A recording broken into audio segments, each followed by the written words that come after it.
So the first thing we're going to do is we're going to take our picture here. We're going to take our patty paper. Now notice in the lizard there's a series of dots, right? It's kind of hard to see on here, but if you look on yours you should be able to see it. There's a couple like in the belly and in the feet and in his nose and stuff like that. So we want to put the patty paper where he's maybe maybe sort of the bottom leftish kind of. What's that? What do you mean the first one or the second? The big one. The big one. The first one's just the instructions. The big one is the one we're going to work on. Yeah. You need that paper? Oh, you need... You lost it? Where is it? Where is it? Where is it? Where is it? What did you do with it? I told you to be careful. Go find it. Go find it. You got an extra? Okay, go find it. You need one. All right. Thank you. Okay. All right, so you've got it more or less like this. You have to make sure that this line goes through part of your patty cake. Just somewhere on it. It has to be on there somewhere. Okay, so what I'm going to do, or what you're going to do, we're going to do, is we're going to copy these points for this lizard onto our patty paper. So what animation does is it uses a series of points to translate, or what's the word I want to use here? There's two words that sound almost entirely alike, and I want to translate. There's translate and there's transformation. So we're going to use these points for a transformation. Now what you might want to do is kind of just, I don't know, maybe sort of outline him a little bit, or her, whatever it is.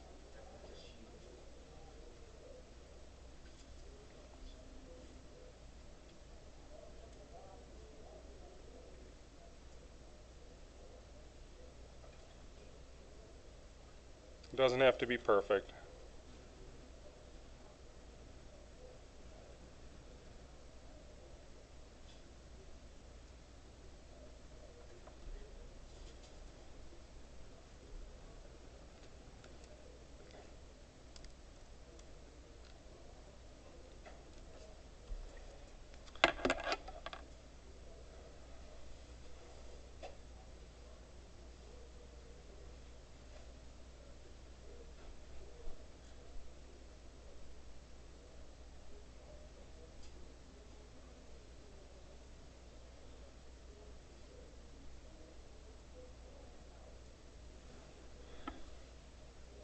So what you've done, or what you will have done, is outlined the pre-image.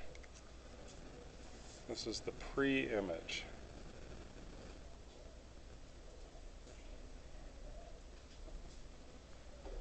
Oh, you can't see that, darn it. So in there I've written the word pre-image.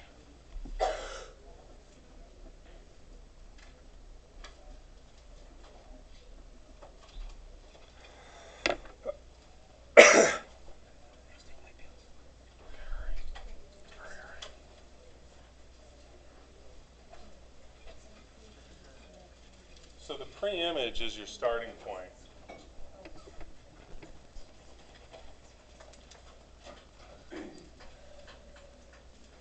And what we're going to be doing is we're going to be making a series of transformations.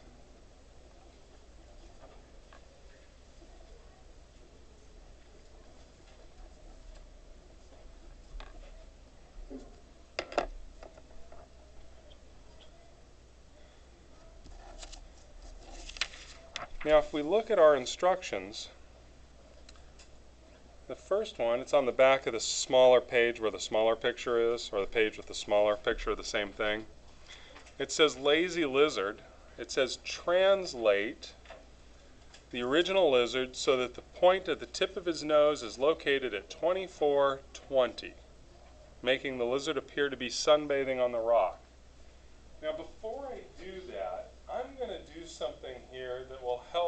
quit talking, please? That is going to help me kind of keep this all straight. So I'm going to take my lizard, I'm going to put it back if you moved him away. Put him back. And I'm going to draw a little vertical line down from his nose. Just a little vertical line there. Right on this grid line. And that'll kind of help me know sort of what orientation is. If that line's up and down, then he's where he was from where he started. So what we're going to try to do is we're going to translate him from here to here. This point here is at 2420. But if I move him around and if I like do something silly, then he's not going to be right. So I've got to get that nose lined up, but I'm also lining up this line here with the grid line. And now I'm going to copy those dots onto my grid for his new location.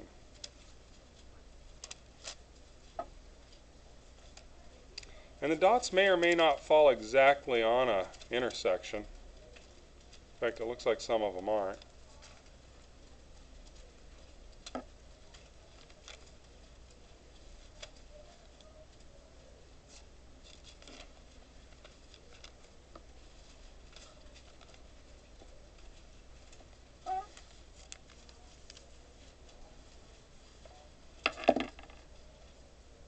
So I have a series of dots here now. Wish I could lighten that up somehow. I don't think that maybe helps a little.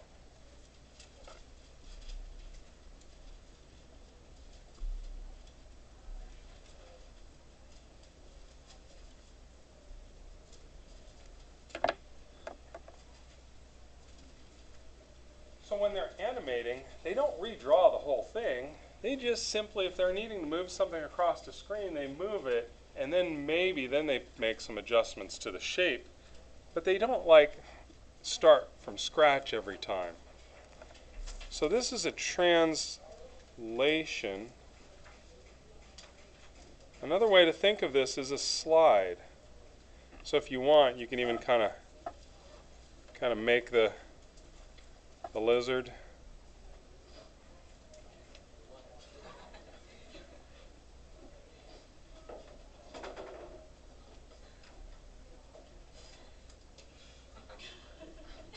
Are you laughing at my lizard? No.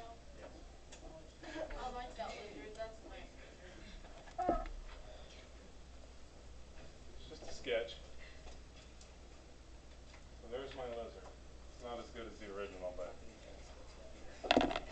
Now, the other was a pre-image. This would now be the image.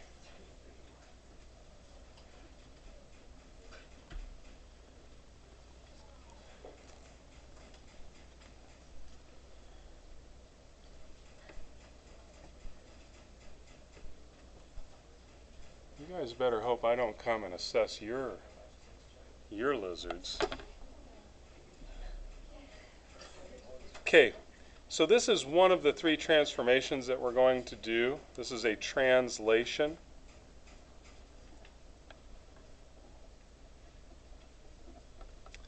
Or a slide. I like to think of it as a slide.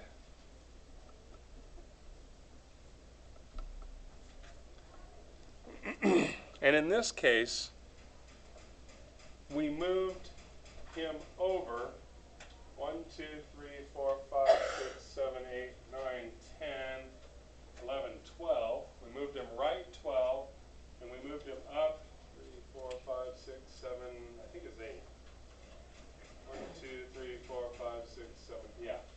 So if I were to write this, I would say this translation was x plus 12. Oops, no, dang it. I don't have any way to erase that. Sorry, this should be a comma. We'll make this a really big comma. X plus 12, comma, y plus 8. So I moved him over 12 and up 8. Okay.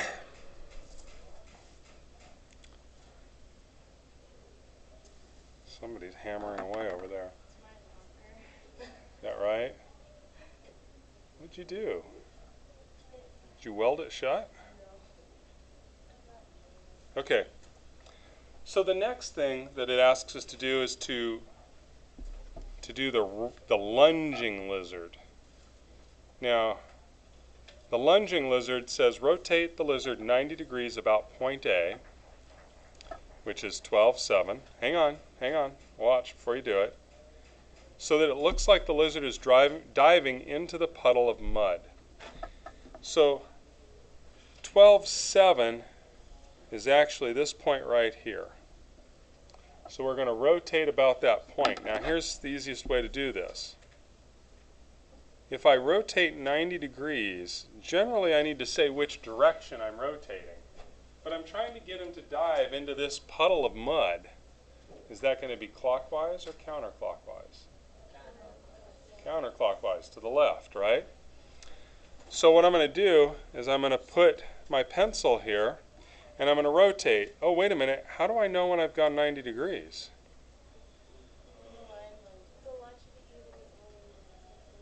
It should be horizontal, right? This little line that I drew off his nose. Boop. There we go. And now I want to do the same thing. So what I've done is I put my pencil right on the point that I'm rotating around, like an axle on a wheel.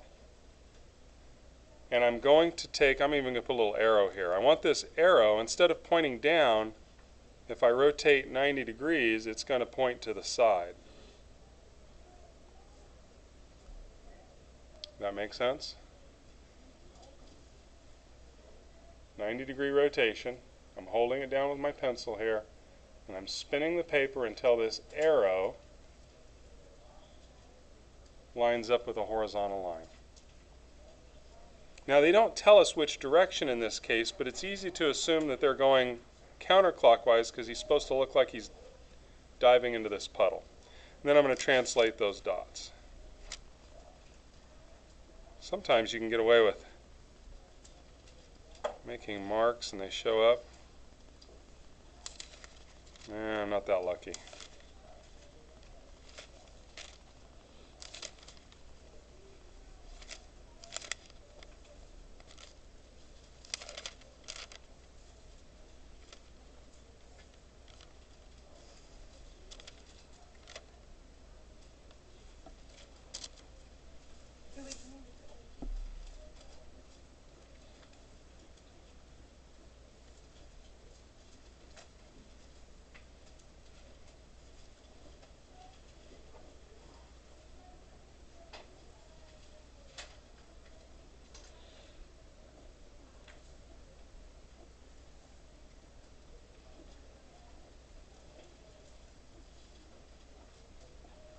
They're going to look something like that.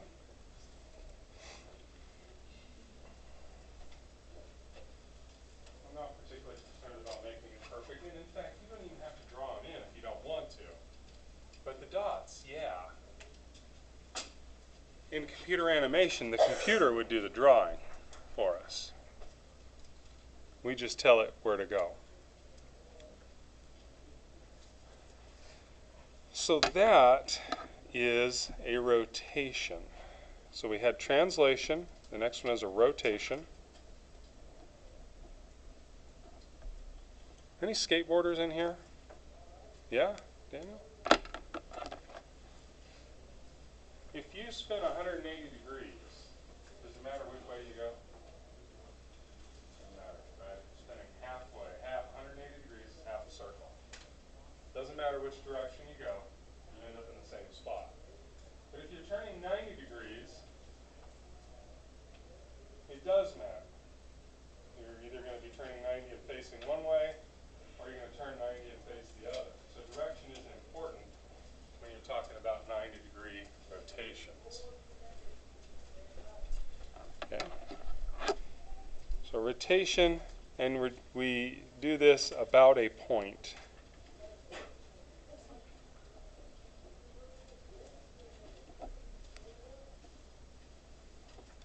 So we're rotating about some point. So both of those are fairly simple, right? One of them you're just sliding, the other one you're just spinning it around a point some amount.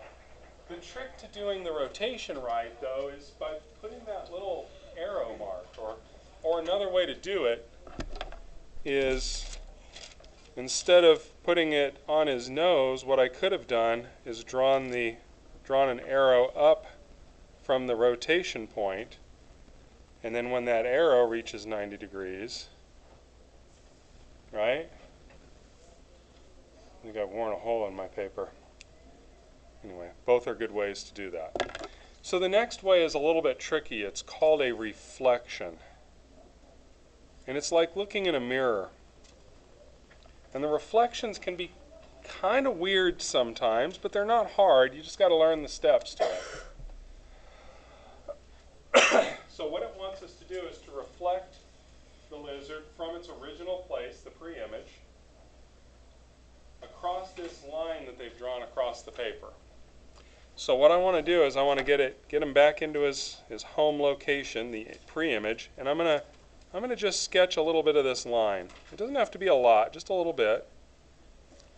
So see, I've got a little bit of that line sketched on my paper. Now the other important thing here is to pick a point on that line that's easy to line up again. So I'm going to pick the edge of this cactus. I'm going to put a point right here on the edge of this cactus on the line that I'm going to be able to see really easily. Okay? So I've put a point right here on the edge of the cactus. I've made it a little bit bigger than probably it needs to be, but so you guys can see it. Hopefully. Can you see that point there? And you can pick any point you want. You just have to remember where the point is that you picked. Okay? Now, a reflection is like when you look in a mirror. I think of it as a flip. So what I'm literally going to do is I'm going to flip the paper over, and I'm going to line the line up, and I'm going to put that point right back where it's supposed to go. Now, the lizard isn't even totally on the paper. He's gone off screen a little bit, I guess. But that's okay. What we're going to do is we're going to translate those points. Here's a cool trick for a reflection is, if you've written those points in pencil, sometimes you can just mark them and they'll lightly mark your paper. Yeah, totally okay. The world doesn't always work on the grid. In fact, it's totally okay that it didn't land on the whole page.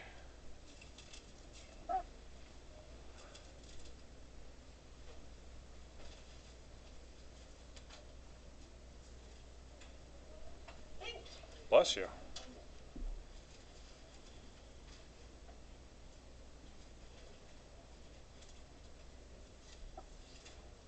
Yeah, I don't even know. It's hard to draw when it's a flip.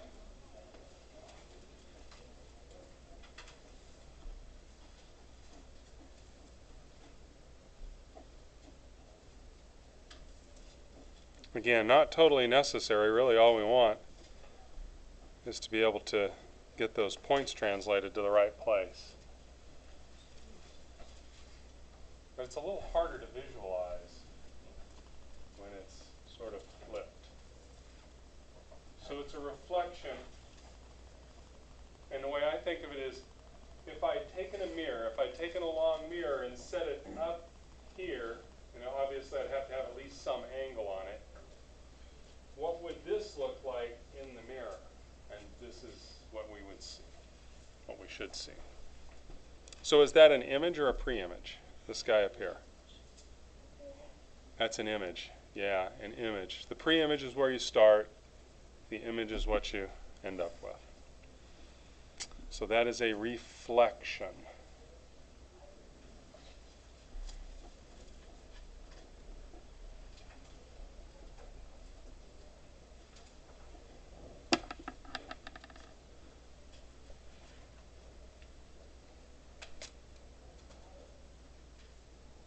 You are now, right? Okay. Reflection. So reflection happens over a line. Sometimes the line's easy, like an x-axis or a y-axis, but this one's a little tricky. This wasn't the easiest of all. All right. So while we're on translations, I want you to open up, I think it's problem number 7. Yeah, number 7. Let's do number 7 together.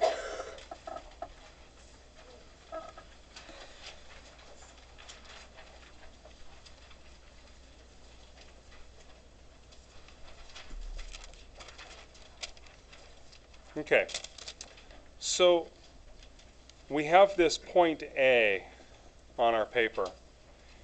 And the first instruction says to rotate point A around the origin. What's the origin? 0, 0, right? The origin's right here. Rotate about the origin 90 degrees clockwise and label as A, and it's got a little mark there. So this is going to be our first new point. We call this prime. We would say this is A prime. This little mark means prime. Okay, A prime. I don't know why they call it prime, they just do. So let's take our paper and we'll make an A on our paper, or put a point on our paper. You can put an A if you want. And I'm going to put my pencil, I'm going to put a point on the origin. That's the point that it's going to rotate around. And I need it to go 90 degrees clockwise. So to make sure that I get it 90 degrees exactly, what I'm going to do is I'm going to put a little arrow up from my point of rotation. It's going to help me know when I've hit 90 degrees. And then I'm going to take my paper and I'm going to put my pencil on the point and I'm going to spin the paper until my arrow points 90 degrees to the right. Right, a right angle, 90 degrees. So then all I have to do is translate my new A down here. So this is going to be A prime.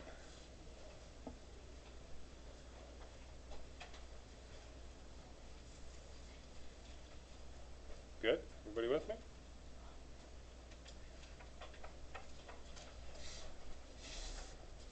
So I copied it. I put my point of rotation. I put a little arrow above it so that I would know when I hit exactly 90 degrees. And I get my A prime. Okay, so the next one is reflect point A over the x-axis and label it as point A double prime. Alright, so I'm going to go back to my original and I'm going to copy a little bit of the x-axis. So I've got the x-axis copied there. Now I want to make sure that I know a point on the x-axis that I can find again really easily. I've already marked my origin.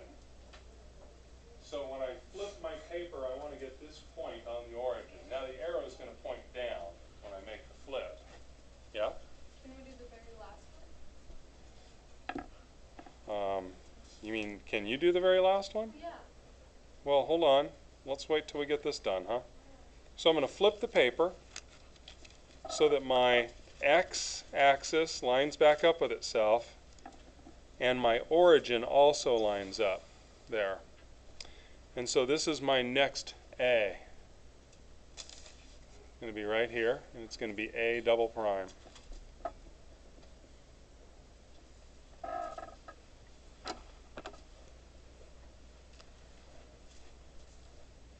Good? Okay. And now the last one is a translation. So you're going to do the next one? What do I do? Do you want to reflect it? Nope. What do you want to do? You said do the next one, right? Oh, pi to rule x minus 2y minus pi. Okay, so You could do it either way.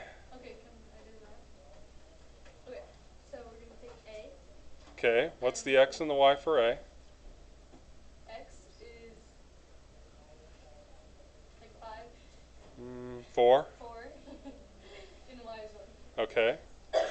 So right, this is the x and the y currently for that A, Yeah. right? Okay. Now we can take those values and plug them in here, right? Mm-hmm. So that would be the mathematical way to do it. 4 minus 2 and 1 minus 5. And if I simplify that, that's going to be 2 comma negative 4. So if I go to 2 and negative 4, this point right here is my A triple prime. Now there is a way to do it with the paper, and I'm totally okay with both methods. What you have to recognize is that this is a shift to the left and that this is a shift down. So you could even count it out. From here, if I go back 2 and down 5, boom, there it is. I get that point.